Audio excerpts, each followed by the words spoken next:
Good afternoon, theme park fans. Welcome back to the first park trip here on the channel for 2025. It is April 18th, Kings Island Passholder Preview Day, and I am here. It's about 1 o'clock, a little bit after, just arrived. Park is extremely busy today. Weather should be good. It is a bit windy, as you can tell. So probably the first thing I'm going to do is try to find a hat somewhere, but plan on spending the day trying to figure out what's new here at the park. I already know one thing, which we'll get to in a little bit, and just kind of scouting out the place and seeing what all is new for 2025. Let's head over to the trading company here at the park's entrance to see what new merch they've got this year. So about 2 years ago when they opened Adventure Port, they had these really cool KI shirts that had this like compass design on it. I really like those, but I didn't get one that day. These new ones aren't too bad with like an orange and blue skyline design kind of going on. We also have a pretty nice Orion shirt over here. I think this one might be new, not sure. We got a classic Hanna-Barbera rainbow design here. The retro 8-bit pixel logo shirts are back. And they have these I Survive shirts here with all the names of the different coasters and rides, which I think they had last year, but I can't remember. Lots of tie-dye shirts. I think I really like that racer one. That logo really pops with that color. Got some nice caps here. I'm a big fan of Banshee. I do like that one. That could be a possible purchase there. And here at the back of the trading company, they've got these all retro vintage orange and dark blue merch. Caps, shirts, purses, hoodies. I like these a lot. 1972, which of course is the year that the park opened. At the Emporium, which is the largest of the gift shops on Main Street, they have these black silhouette coaster tees. That beast one looks especially cool. Alright, first new hat of the season has been acquired. I went with the vintage 1972 orange and blue Kings Island cap. And you know what? I think next I'm going to try to maybe go with a drink pass for the season. See if I can find that. And then I might go for something to eat because it's a long drive down here and I'm a little hungry. It's going to be a little bit before I get some food though. I mean, just look at this line for Chicken Shack. This is like that opening day I was here for a few years ago, or like a Halloween haunt Saturday. Stumbled upon one of the first new things this year over here in Coney Mall. This used to be the old Subway, which I never once saw open. Now it's 21 and colder, where you can get some frozen alcoholic beverages. I'm going to have to try that one of these days. Also, love that name. I finally found a place where the line wasn't too bad, and ironically, it's Coney Barbecue. They have something brand new for 2025 here, these burnt ends, which aren't half bad. This is the second time I've ever had burnt ends, and these are my second favorite ones. The mac and cheese is usually good, but this time it's a little cold. I also grabbed my souvenir all-season drink cup and filled it with a bit of the blue Powerade. So, for the moment, the monster is not in its location. There was a rumor it had been removed in the off-season, but that's actually not the case. It's just down for the moment, waiting on a part. Should be back up sometime around July is what I'm hearing. You know, it still hurts to see the Vortex plot of land empty. Kings Island just doesn't feel the same without it. The rumor is this is going to be the future home of a family thrill coaster, which I just don't feel like that's a good enough replacement for Vortex. I would still much rather see something like a dive coaster back here. But anyway, we should start seeing some construction sometime this year, I think. Another new change for 2025 is for its 20th anniversary, Backlot Stunt Coaster has been changed and is now the Queen City Stunt Coaster. A much better name, however I still hate this ride with a passion, and I still feel like it's an eyesore and a waste of space. Other than changing a few of the billboards along the track, that's pretty much all they did here.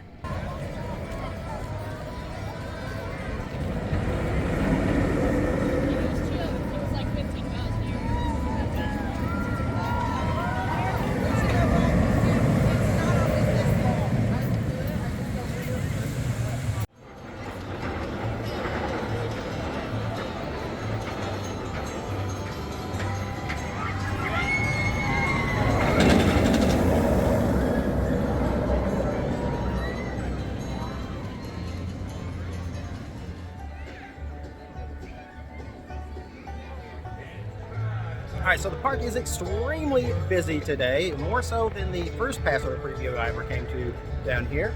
It's almost like it was opening day. All the lines at all the restaurants have been long. I'm pretty sure all the coasters are as well. I just came from the new Queen City stunt coaster, which is what the backlot stunt coaster is now called. They renamed that this year.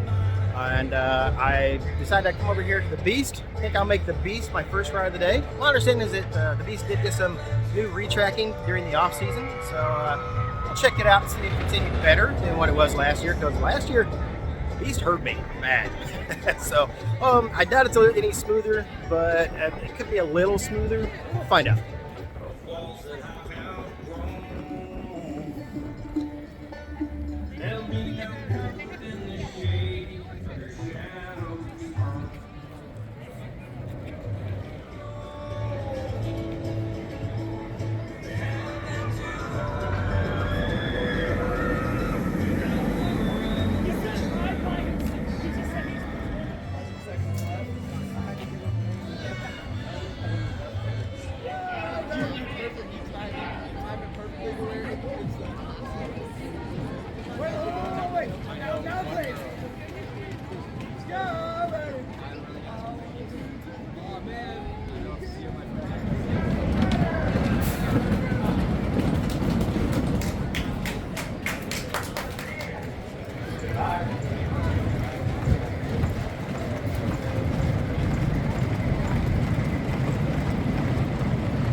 I just got off my first ride of the day here at Kings Island. It is a little after 3 at this point. It was a very, very long line for the Beast. Was it worth it? Absolutely. They did not a complete retracking. They retracked about 20% of the ride over the off season. Mostly, let's see, some of the brake shed, the mid-course tunnel, and the area before the second heel got a lot of retracking. I ended up riding in the middle seat back train, and it's a fairly smooth ride. I really enjoyed it. I think that's kind of going to be where I mostly try to sit from now on the Beast. I'll probably try the front though, but not today. The park is just way too busy today to try to do another ride on this. In fact, I'm probably only going to be able to ride maybe 2 more rides, which is probably going to be Banshee, and I'll probably jump on the Bat because this could be the Bat's last season, according to rumors and stuff. But I think I'm going to head and try to get some more food at this point, and then I'm going to go check out Banshee, I think, at that point. If this gives you any idea of how busy the park is today, this is the fast lane for the Beast right now, backed all the way up to here. All right, so after coming out of where the Beast entrance is, there's a La Rosa's right there, which I checked, and there was no line. So I jumped in there. You can always count on La Rosa's for some decent pizza. It's pretty good pizza for a theme park, in my opinion. We're right back here behind the Eiffel Tower, next to the carousel. We do have some construction going on right now. Not sure what this is. It's probably a new Dippin' Dot stand, honestly. Let's take a peek over the fence, shall we? So with a little bit of sleuthing, I found out that this is going to be a new festival center set to complement the Grand Carousel's decor and host events like the Food and Wine Festival. And speaking of the Grand Carousel, the 99-year-old ride got a brand new roof this year with a fresh coat of paint for 2025. All right, got me some La Rosa's pizza in my stomach, and I am now heading over to Banshee, which, according to the app right now, says it has a 15-minute wait, less than 15 minutes. Somehow, seeing the other lines all the way around the park here, I'm kind of doubting it's less than 15 minutes, but we'll find out. Last time I was here and actually paying attention for new things, they were still finishing up construction of the new VIP Center.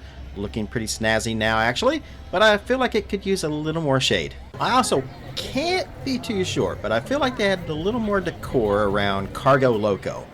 This could have been here previously, though. I'll have to go back and look at some of my older footage and see. King's Dominion got rid of their swinging ship this year, but we still got the Viking Fury at Kings Island.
So, yeah, the app was absolutely wrong. This is not a less than 15-minute wait. The crowd here today is just nuts.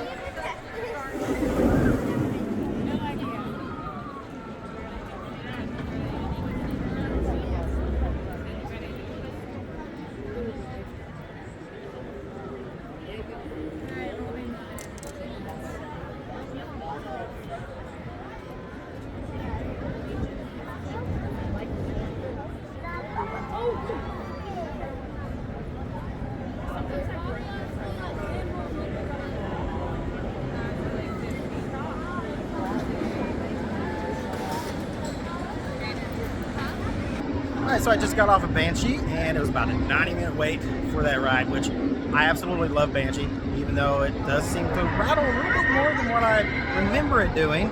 Last time I rode it last year, at the end of the year, I noticed it as well. So I don't know if something with the ride has changed, or if I'm just now noticing it or what. But still, my favorite coaster here at Kings Island. I don't know if it was worth the 90-minute wait or not. I feel like the wait for the Beast was less than what this one was, and I was in line for the Beast for about 90 minutes. So yeah, it was a long wait, but I always enjoy this coaster.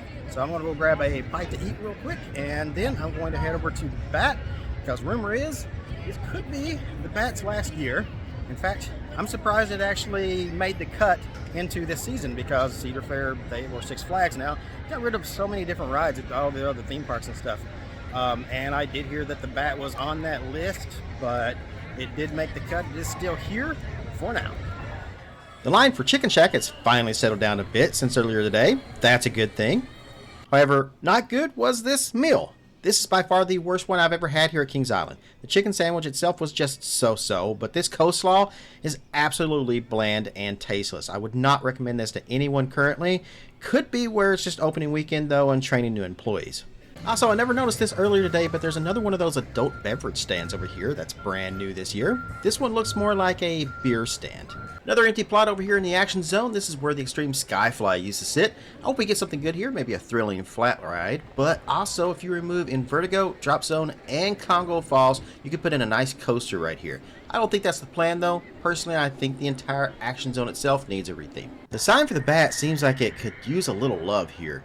It's looking a little bit faded, but also that doesn't really bode well for one of my favorite rides. The app said there was a 70-minute wait for the Bat. This doesn't look like 70 minutes to me. In fact, it might be the shortest line I've seen all day.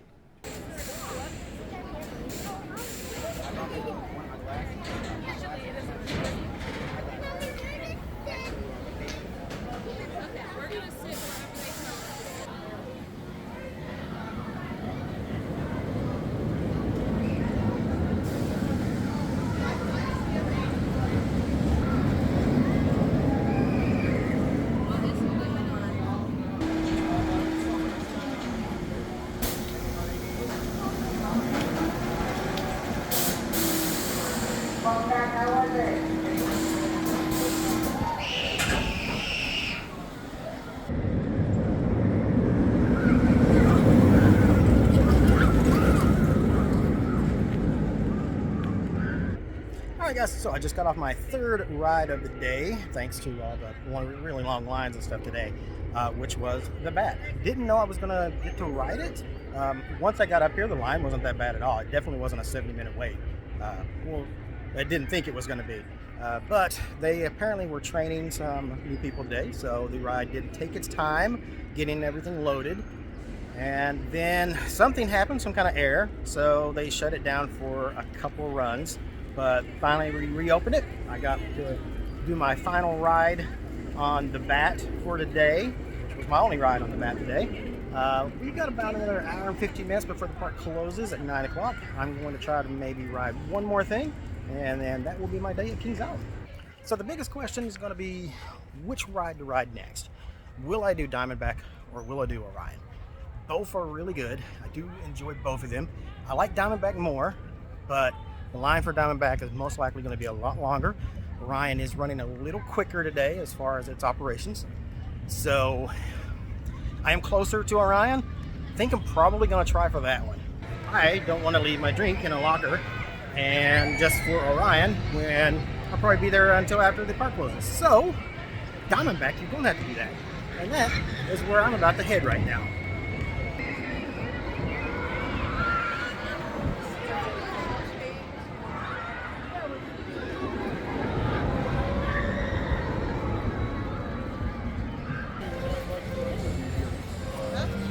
When did they add that?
Well, my final ride of the night was on Diamondback. A long wait, but it never disappoints, especially a night ride. Right now, the park is closing for the evening, and this has been one of the busiest days I have ever seen. Right up there with opening day 2023 when I was here, and maybe busier than the Halloween haunts I've experienced. International Street is just so beautiful at night with all these colors and lights. I love this park so much. And with that, I shall bid you adieu. I didn't get to do much today, but I had fun, and that's all that matters. I will, of course, be back here more throughout the summer and fall, but until the next video, wherever you guys are in the world, good morning, good afternoon, good evening, and good night.